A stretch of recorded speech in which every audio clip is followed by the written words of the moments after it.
Eh bien, bonsoir à tous et à toutes, c'est Monsieur Castra, j'espère que vous allez bien, ou bonjour à tous et à toutes. On se retrouve pour une vidéo pour vérifier le certificat numérique, s'il est bien installé ou pas. Qu'est-ce que c'est? C'est une empreinte de votre PC pour faire le plus simple possible, même s'il y a beaucoup mieux pour le formuler, euh, la définition du certificat numérique, bien amont. Donc après, je ne sais pas si c'est bien formulé plus simplement ou pas, n'hésitez pas à me dire dans les commentaires, restant respectueux, bien évidemment. Alors, si vous avez des PC très anciens, malheureusement, il ne pourra pas être à jour le certificat numérique.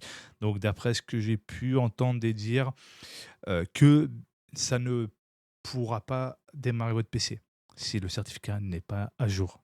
Donc, le PC ne pourra plus se redémarrer, ne pourra plus installer Linux, si vous voulez vraiment garder longtemps votre PC. Surtout que tout le monde n'a pas forcément les moyens d'acheter un PC. Et puis surtout à la période avec la pénurie de RAM et tout ça, donc ça aide pas non plus. Et surtout aussi, que ce soit un PC portable ou un PC fixe très ancien, l'un ou l'autre, vous serez tout autant bloqué. Et le cul entre des chaises en se disant, mais je vais faire comment pour, parce que si vous avez des besoins spécifiques avec un PC, ben vous êtes foutu si le certificat est trop vieux. Il n'est pas possible. Par Microsoft d'ailleurs.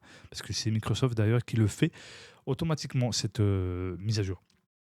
Et en fait, tout simplement, c'est Microsoft qui veut faire de l'obsolescence programmée et qui veut dire derrière de la surconsommation d'achat. Et ça fait des années que c'est comme ça. Et bien évidemment, Apple le fait. Bah, toutes les sociétés d'hardware le font parce que c'est leur fonds de commerce et c'est parce que ça rapporte plus.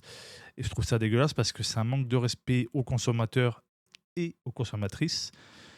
Et ce qui fait que, bah, selon votre budget, ben, vous êtes foutu parce qu'au bout d'un moment, vous allez dire: «Mais j'ai pas de l'argent à claquer tous les ans pour un truc comme ça», ou tous les voilà, je vous mets un exemple parmi tant d'autres, même si c'est un petit peu con, mais c'est vrai.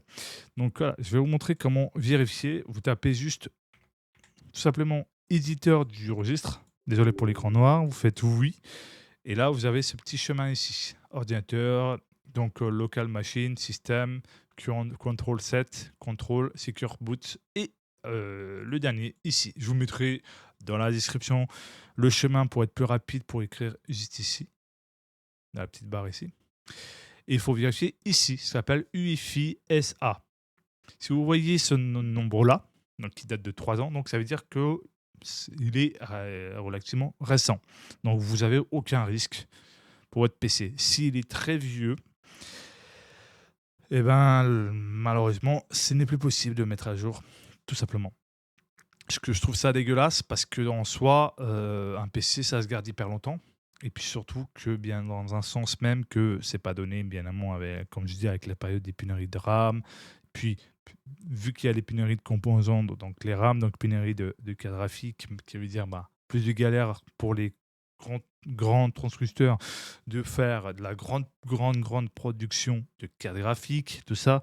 C'est à cause du l'IA, encore une fois. Il y en a, ils vont dire, ouais, mais pourquoi vous dites l'IA? Mais ça, c'est eux qui commandent le plus de RAM, parce que voilà, c'est des sociétés qui sont souvent demandeurs, parce que sachant qu'il y a beaucoup d'utilisateurs qui utilisent l'IA, donc ça demande beaucoup de RAM pour les traitements et tout ça, et ça aide pas non plus. Donc il faudra attendre vraiment pas mal d'années pour que ça se calme et pour bien amont éventuellement que vous puissiez retrouver à des prix vraiment très intéressants et surtout qui rentrent dans votre budget.